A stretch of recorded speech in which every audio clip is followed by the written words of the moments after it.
Who can describe the place? Raise your hand. Now I'm gonna requesting Mr. Baizid to make a presentation about the place. Come on, hands together for him. Hello, assalamu alaikum everyone. How are you doing? I hope you all are well by the grace of the Almighty Allah. Actually, it is a great pleasure for me to stand before you. First of all, I'd like to thank to my CEO sir for giving me a chance to describe the beautiful spot. So let's start the topic. This is a beautiful field. You know, this is there are many trees in the field. The visitors are roaming here and there.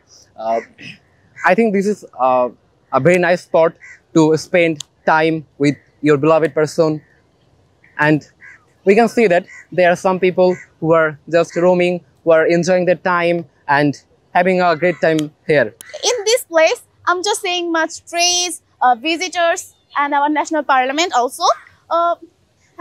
You know this tree's name? You guys? I also don't know.